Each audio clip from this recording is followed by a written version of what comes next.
everyone, and welcome to our short and sweet video for families, especially for children, for all ages, about decorations and whether or not they reflect the story of Christmas. I wanted to talk about decorations because I've just been doing our Christmas tree, and some of the things I put on our Christmas tree are to do with the story of Jesus, and some are to do with special events, special meanings. They have special meanings, or from special people. So I want to start with the first one, which is actually not anything to do with Christmas. It's about a telephone box, and I found it in a museum and bought it for my husband Alan, because he always tells me when we're up in London and we go there to Telegraph Hill that this telephone box is a grade 2 listed phone box. So I found this not long ago and I put it on the Christmas tree as a surprise. So that has a special meaning to me.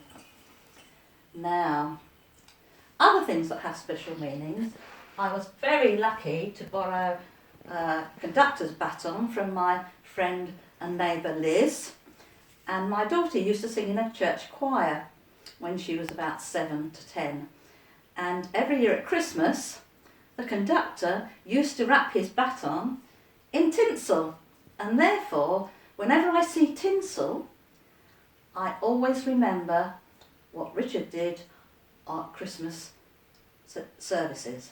So that's my baton. That's another special memory. And Liz uses her baton to conduct 3 different bands.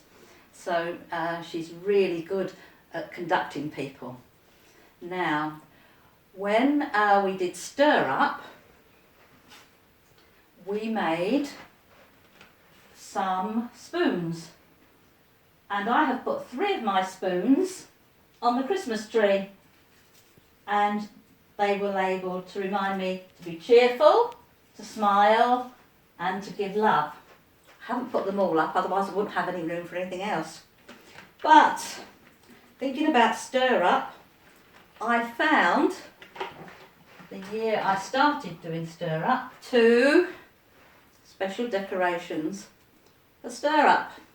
So I always remember the children who come to Short and Sweet when I put my Stir Up decorations on the Christmas tree, and my friend Faye who drew the pictures for the story. Now, stars. Last year at Short and Sweet everybody made recycled paper bag stars designed by Claire after she'd seen a display in Bridport. So from that, we all made these and we put them along the pews for the Christmas services last year. And we also had stars in the village. And I saw a star, my first star, up Gasson's Lane at Helen's house, and she even had twinkly ones in the hedge. Now, stars also remind me about something else, and this is one of our precious angels from our crib. But this angel had been missing. It was found in the loft of a local house, 2 angels and an ox, and they were just in a bag. And Gigi and Steve, who own the house, said, "Do you know where these have come from, Ros?" And I said, "Yes, they've come from our crib." So 2 years ago, when we did a theme of angels, we were able to return that same year the angels to the crib. And they are in part of the story. So on Christmas trees you see lots of different angels, and you can see angels in cribs and around in decorations in Christmas cards. Take a look at your Christmas cards. When you get a Christmas card, see what it has on it. Does it have anything from the story of Christmas, from the story of the birth of Jesus? Now, Ginny has been filming around a team video about the littlest angel, and it will be on, I think, the week just before Christmas, but keep your eyes open because it's a fantastic video. And Ginny went round all the churches in the team collecting crib figures. And that reminded me also about the star. This star was made last year by Harry, and it hung on the church gate, and it was recycled as well from recycled bits and pieces of foil and card, and he hung that on the tree. But Hawkchurch's star was absolutely fantastic. So have a look at the video and see if you can spot the star and whether anybody could be really clever and make a big one like that, especially for Whitchurch crib.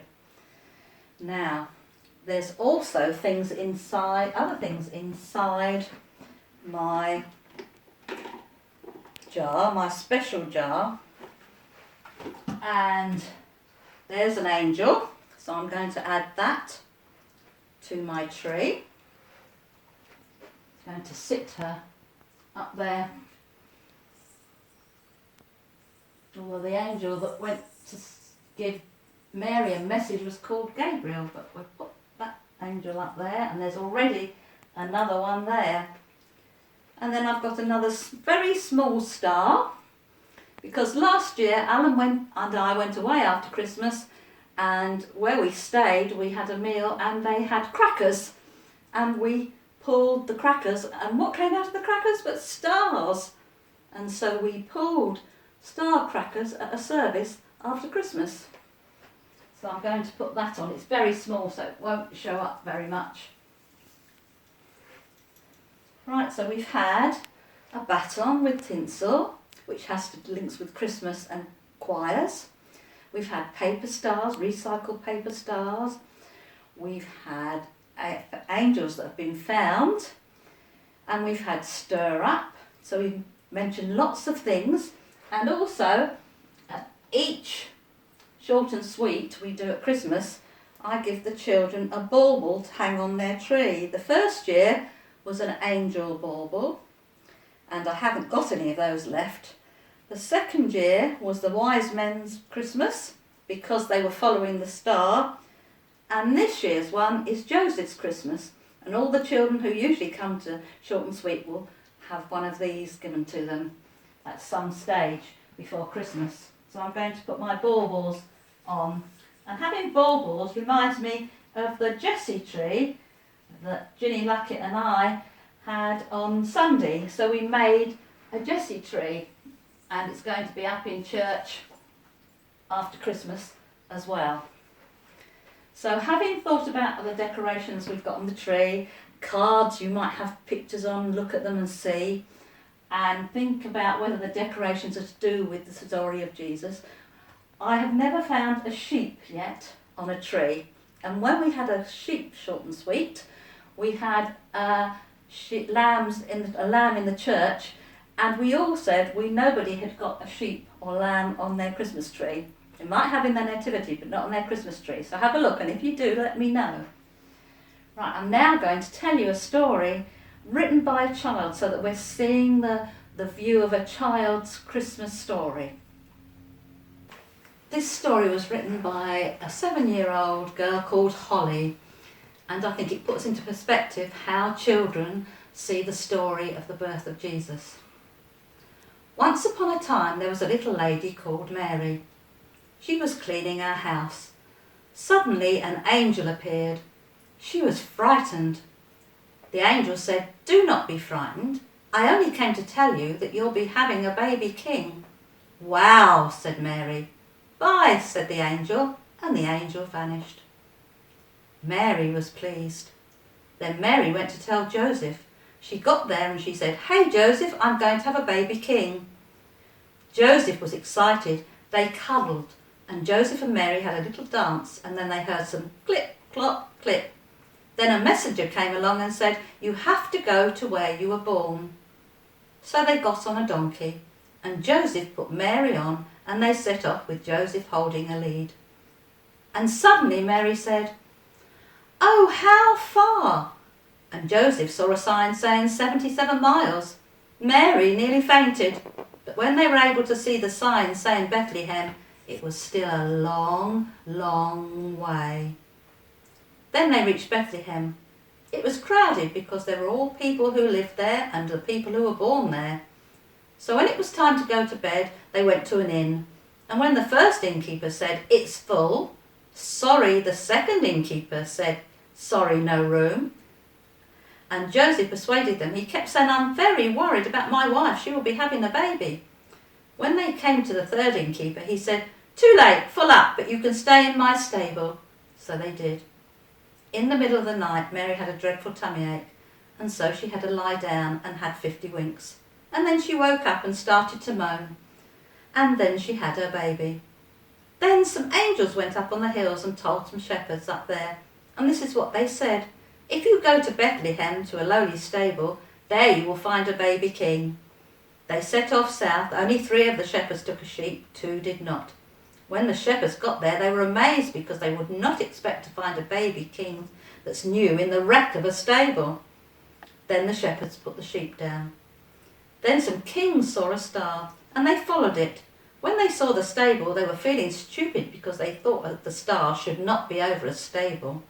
So they opened the latch and were amazed because they saw a baby and Mary and Joseph and some shepherds. And they went in and gave a golden thing and a bit of frankincense that smells very sweet and some myrrh for the pain when his teeth come through. Then they celebrated for a bit of the night and all day until they had to be taxed. What I think I'm going to do when I've finished, this video is finished, I'm going to go and make another decoration for my Christmas tree. And I've been thinking about what sort of decoration I could make. And I think I'm going to make a rainbow this year to put it on the tree, and then every year I take it out. I remember 2 things: the Jessie tree we made in church and the rainbow that celebrated all the NHS workers and everybody who's been helping through this year, looking after and keeping people well. So I would like you to do is 2 things. When this video is finished, will you please go and look at any decorations you have? It may be on a tree, your tree might not be up yet, so they may still all be packed away. And I want you to find a decoration that tells you something about the Christmas story.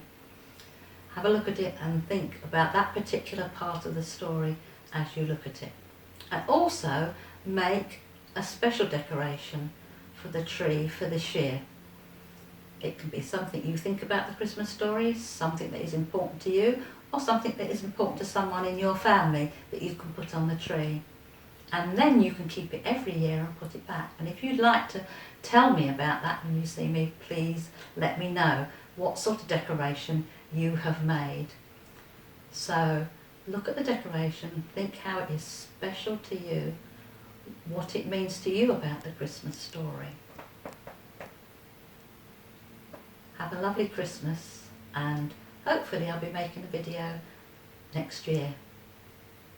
Well, hello everyone. My name's Chris, and I'm a vicar at the church near you, and I work with Ros and with Ginny, who you know from Short and Sweet. Wasn't Ros's Christmas tree fantastic? I really loved her decorations. Did you have a favourite? I did. My favourite was the phone box, the telephone box, you know, the red one that Ros showed us. That was brilliant. I'd never seen one of those before. I don't think there was one of those in the Christmas story, was there? I think that was one of those decorations that was very special for Ros. And I expect you've got some very special ones on your tree as well. Some things that are very special for you, and some other decorations that help to tell the story of the first Christmas. I wanted to show you just 2 very quickly, 2 that are on my tree. Can you see this one? This is a very special one. This was made by one of my daughters, and it's this lovely angel. And can you see the wings? And the wings are made from a sheet of paper with music on it. And I don't know if you can see, if you look really, really carefully, the music is from Hark the Herald Angels Sing. I'm sure you know that carol. Now, the angels had such a story to tell about the good news of God coming to be with us that they just couldn't help themselves. They just had to sing out the good news. So that's a very special one, that is. And this one I like as well. This one hangs on my tree. Can you see? Can you see what shape it is? It's a heart.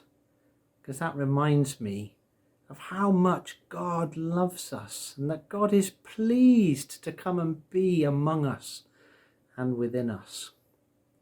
So I hope you have fun decorating your Christmas trees this year.